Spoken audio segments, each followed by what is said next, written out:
Warning: the following reading contains content that some listeners may find disturbing. Listener discretion is advised.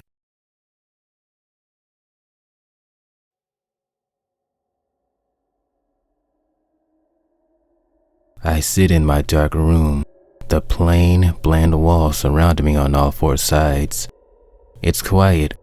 A small lamp beside my bed illuminates the corner of my room in its small amount of comforting illumination. I gaze at the dark corner from me, watching, waiting. Behind me, I hear the familiar sound of the door being unlocked before it clicks open. A pillar of light from the hallway stretches across my room. I can see the shadow of myself sitting in the chair. Good evening, sir. I've got your medication. The nurse says in an overly cheerful tone that sounds more like she's talking to a foal rather than a full-grown stallion. I know it's in good intentions, but it's humiliating, demeaning every time she uses that voice. I can't help but feel the rage build up inside of me. I want to turn around, knock that damn tray of pills out of her magic and scream at her. "I'm not a child, you bitch!" But I don't. I haven't said a word since I was brought to this damned hospital. She trots in front of me and sets the tray on the nearby nightstand. She then picks up a small paper cup with her magic. Now open wide. Are you giving a stallion his medicine or feeding a foal his applesauce? I think to myself. For a moment I think about keeping my muzzle closed, give them some sign that there is still a hint of rebellion inside of me. The idea fades rather quickly. The last time I tried that, I had a stallion twice my size force my muzzle open. I feel the pills land on my tongue and a cup of water travels to my lips, surrounded by the unicorn nurse's aura, and I take a sip. She sets the cup back down on the tray and makes her way back to the door. She stands beside it as two large stallions enter. The two stallions take me by my forehooves and lead me to the bed. As I lay down, they strap down my chest and legs, all the way down to my hind legs, preventing me from leaving the bed. To protect myself and others, they claim. Have a good night. The nurse smiles as the two stallions exit. She uses her magic to turn off the lamp, leaving me in darkness before exiting behind them. I can't help but let out a small chuckle as the door closes.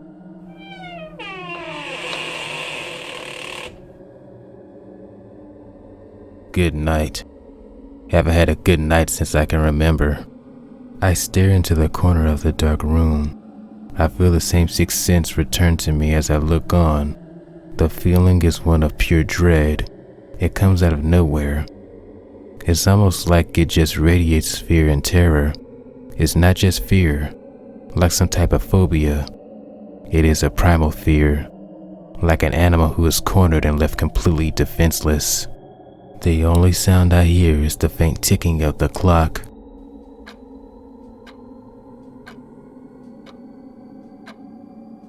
I never remove my eyes from the corner. Minutes pass by before the first signs of its arrival begin. Slowly, I notice the corner of the room fading into the shadows, making it even darker. I feel my heartbeat rapidly increase. It's coming. Slowly, I see a single hoof fall onto the tiled floor.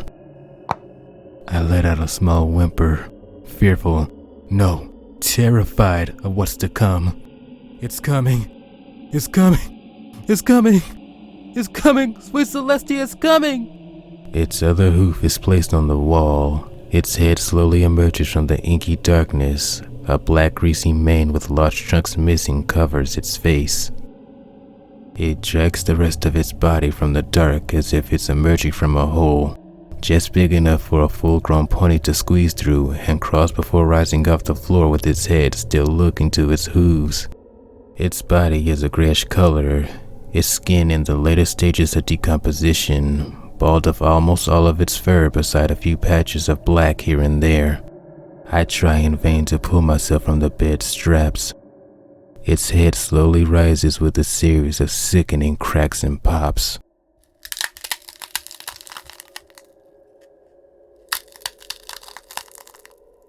Two small red dots stare at me from behind what's left of its mane. I can feel its sinister gaze burn into my soul. I just look back at it with the same tear-filled eyes that I've given it since the times I remember it looming over my crib as a foal. It begins walking towards me. Every movement it makes lets off another series of sickening pops and snaps. I notice something different about its stare. It looks at me with a kind of hunger. A yellow crook-toothed grin spreads across its muzzle, as if it's taking pleasure in watching me squirming my bindings. It looks at me with a kind of hunger. A kind of stare that a manticore would give its prey before it pounces. It has never looked at me like that before. I pull against the restraints again. By this point, I feel the pills doing their magic and sedating me, making me extremely weak. With what little strength I have left, I start to jerk around, causing squeaking sounds to emanate from the bed. With all the strength I can muster, I still don't manage to loosen the straps. It stands at the foot of my bed, looking down at me. Slowly, it crawls onto my bed. It stands almost directly over me. I could smell its decaying flesh. It has never gotten this close to me before. It stares into my eyes. I can actually feel its ice-cold breath on my coat. I burst into tears, sobbing uncontrollably.